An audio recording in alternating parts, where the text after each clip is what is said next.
What is angle of elevation and angle of depression? It's just a way to really apply trigonometry, and it's a reference. They're reference angles. Okay, so this is Mr. Bracco here. It's little Mr. Bracco. All right, Aunt. See you, bud. Bye-bye. All right. So the angle of elevation is pretty simple. Okay, it's the angle created with the ground, or it could be maybe if you're in a helicopter from your launch pad. It's just relation to a horizontal. So if I had the ground here, the angle of elevation would be this takeoff here. That is the angle of elevation. Okay. That's pretty simple. We may say, excuse me, an airplane takes off at an angle of elevation. So, an airplane takes off at an angle of elevation of 27 degrees. Airplane angle, not that type of plane, of elevation 27 degrees. If it travels 300 miles,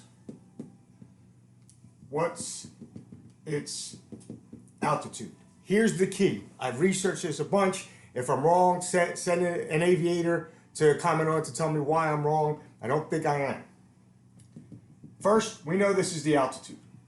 That's the height of the plane. The distance traveled, the distance the plane travels, which one is it? Is it this one or is it this one? It is the ground distance. This is the distance. Right here, the ground distance.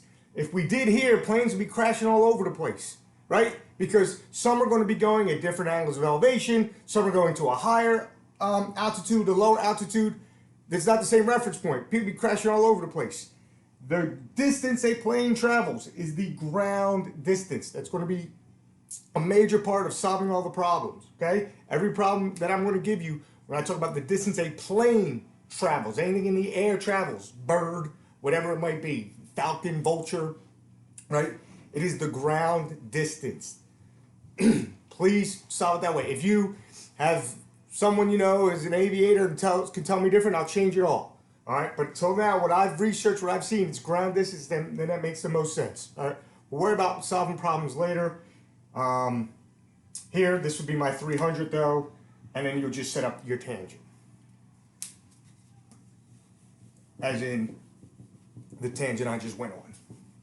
Okay, next, and more complicated, is the angle of depression.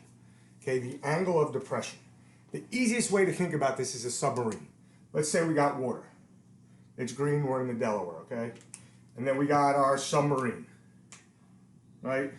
Whatever. There's our submarine, little antenna.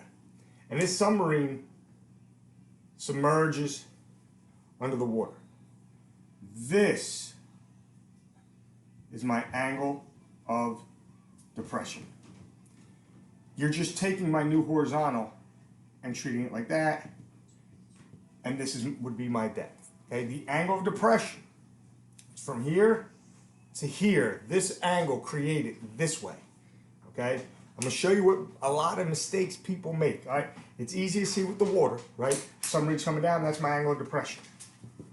But let's say we're in a tree, right?